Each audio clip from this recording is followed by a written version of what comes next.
¿Te acordás del Archipiélago de las Medusas? Este primer libro de la saga que te había comentado un poco sobre los anagramas, de los nombres de los personajes. Bueno, en cuanto a los personajes, había quedado algo pendiente de comentarte que te dije que iba a hablar después, que es quien firma el prólogo, ¿no? Que es Pontal, este personaje en realidad es alguien de la ficción, el que supuestamente escribe el prólogo. Eso me ayudó a mí para poner en contexto la historia con este prólogo donde él narra acerca de ciertos protagonistas y de la historia, de dónde viene este presente que es un futuro, en realidad, el archipiélago de las medusas donde no se ha redescubierto todavía la pólvora ni la electricidad. Bueno, ya te había dicho que el anagrama de Pontal era Platón, pero no lo relacioné con este personaje específicamente, sino es simplemente un homenaje. En realidad lo relacioné en su rol de bibliotecario a este personaje, porque aparte es el jefe del Consejo de Ancianos, ¿sí? Que viene a ser como una especie de senado romano, ¿no?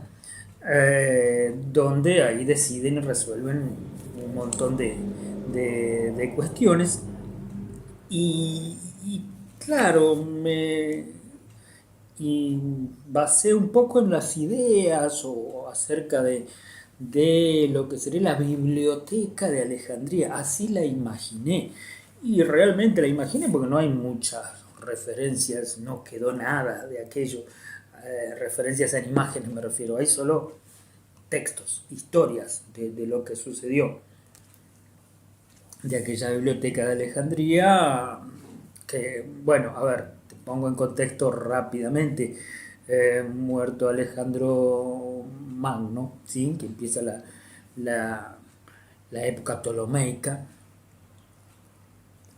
Ptolomeo I es el que tenía la idea de fundar esa biblioteca porque el conocimiento era la base, eso es lo que creía, la base de la prosperidad, del desarrollo, del crecimiento de las naciones, de los imperios. Es decir, no era tanto como hoy el dinero.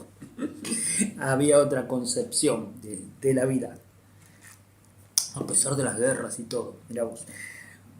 Bueno, pero en realidad fue Ptolomeo II el que lo puso en acto aquellas ideas, porque Ptolomeo primero todavía era más un hombre que estaba ocupado de las guerras, de las conquistas, de los conflictos bélicos, y el hijo, Ptolomeo II, le salió un tipo amante de las artes, de la literatura, de la ciencia, del conocimiento, un intelectual, y además un amante del arte. Sí, sí, sí. Eh, Fue uno de los primeros coleccionistas formales. Él coleccionaba obras. Entonces, a partir de ahí vino esa idea de fundar este lugar, que era la biblioteca, ubicada ahí en Alejandría, que era la capital en ese momento. Eh, y claro, y ahí reunió a pensadores muy bien pagos por el Estado para que pensaran, para que se dedicaran a investigar de todo, de lo que fuera. Y estaba todo dividido en áreas, había espacios muy, muy cómodos para rodeados de esculturas, para que ellos estuvieran ahí. Y la biblioteca llegó a reunir hasta 500.000 de volúmenes. Y digo volúmenes porque todavía no eran libros, ¿sí? Empezó con los romanos, posteriormente el tema del libro. Estamos en la época del papiro. Después, calcula que vino el pergamino y recién empezó después el tema de lo que le llaman los códices y los libros, más o menos como ahora los conocemos, ¿sí?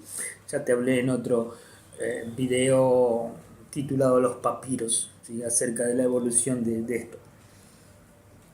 Pero bueno, este Ptolomeo II fue el que hizo prosperar la biblioteca de Alejandría y realmente, incluso como pasó a ser un centro con tanta fuente de conocimiento, empezaron a venir otros pensadores, ¿sí? De otros lugares, se hizo políglota la cosa, ¿no? Entonces ahí empezaron los copistas a hacer traducciones.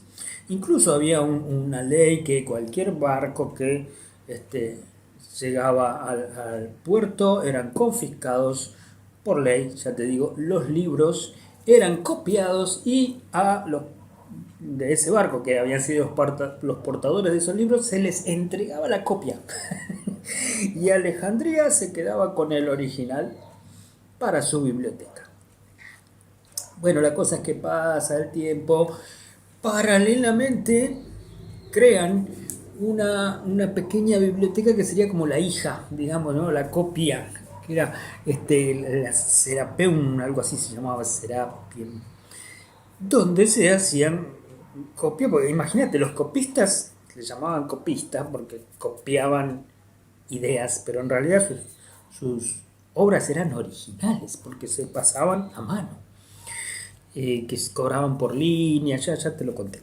Bueno, la cosa es que ahí se guardaban copias también, eran por suerte, porque gracias a ese backup que después nosotros recibimos información, porque llega un momento en que, como sabes, se destruye la biblioteca, pero fue ya en tiempos de Ptolomeo XIII, pasaron varios.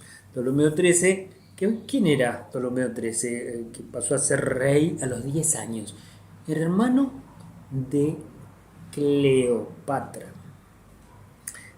Ptolomeo XII fallece y quedan estos dos hermanos y también era ley que para ejercer el poder tenían que casarse. Se casaron entre hermanos, no tuvo problemas Cleopatra, ella tenía 18 años, él tenía 10. Entonces Cleopatra enseguida pergenió algo para quedarse con todo el poder, digamos, este, bueno, no me sale una palabra decorosa, pero para, digamos, obrar en contra de su hermano y echarlo del poder. El problema es que los consejeros, los asesores de Ptolomeito XIII se dieron cuenta, advirtieron y pudieron movilizar el ejército real, digamos, y desbarataron las intenciones de Cleopatra, a tal punto que esta famosa Cleopatra tuvo que irse, tuvo que rajarse porque si no corría peligro su vida. La cosa es que mientras tanto sucedían guerras en Roma y bueno, Julio César le gana a Pompeyo. Pompeyo pide asilo en Egipto y le dicen, bueno, está bien, venite, pero con los consejeros, los asesores de Ptolomeo le dijeron sí, que venga, pero que venga. En el fondo tenían intenciones de matarlo porque no querían, primero, no querían competencia ni tampoco querían quedar mal con Julio César, que iba a ser el dueño de Roma, digamos, ¿no? El gran emperador. Bueno, así sucede. Eh, Vuelve César un día, después ya siendo emperador romano, va a Alejandría, a Egipto, y los egipcios contentos le muestran la cabeza de Pompeyo y el anillo. Y ahí a Julio César le agarra un ataque, porque en realidad, si bien lo había enfrentado en la batalla y vencido, eran amigos, y esto era así, hay que entender la época, eran como hermanos. Pero bueno, los territorios son los territorios, la función real es la función, así que bueno, se tuvieron que enfrentar y así le fue a Pompeyo. La cosa es que Julio César se enfada terriblemente y bueno, ahí empiezan ahí unas tiranteses entre César, que tenía pocos hombres, y los egipcios. Hasta el punto que llega un momento en que él tiene que refugiarse en la zona de Alejandría porque lo hostigan y manda a quemar sus naves. Algunos historiadores dicen que para que su ejército no quiera huir, y otros dicen que para que los egipcios no las capturaran, no las secuestraran a esas naves y encima se apoderaran del mar. No. Entonces la mandó quemar, pero error de cálculo, hubo excesos y el incendio se propagó y llegó hasta la biblioteca donde se quemaron prácticamente todos los papiros. Como te dije, por suerte, estaba el muleto, la otra pequeña biblioteca donde los copistas habían llegado a hacer estas copias. Así es que termina la historia de Alejandría, pero se llegó a reconstituir realmente la vida en esos tiempos, en ese fantástico lugar, ¿no? Lo que habrá sido, donde yo rescato a dos, ¿sí? Atóstenes de Cirene, que él fue, en base a esos conocimientos y cotejar información con otros sabios colegas, llegó a medir la Tierra y le erró por muy poquitos kilómetros, ¿no? Según lo que sabemos hoy. Medir la Tierra, ¿no? La geometría. Era como, ahí eso lo relaciono con Tot, el dios Tot, o Pitágoras, o Hermes Trismegisto. Y el otro es un personaje menor al que no le daban mucha bolilla, que era Calímaco. A ver, Atóstenes de Cirene era considerado bibliotecario. ¿Qué implicaba eso? Que tenía un gran sueldo por parte del Estado para eso que te digo, para investigar, para pensar. En cambio, Calímaco no, siempre fue un segundo. ¿Pero qué hizo Calímaco? Fue lo que para mí es el primer bibliotecario. Él clasificó toda la información que había en los papiros. Te digo, había entre 300.000 y 500.000 volúmenes. Lo clasificó en 11 ítems, ¿sí? Estaban ahí la ciencia, las artes, todo el conocimiento. Es decir, hizo un gran catálogo, el primer catálogo de Alejandría, que se llamaron los pinaques. Pinaques. ¿Mm?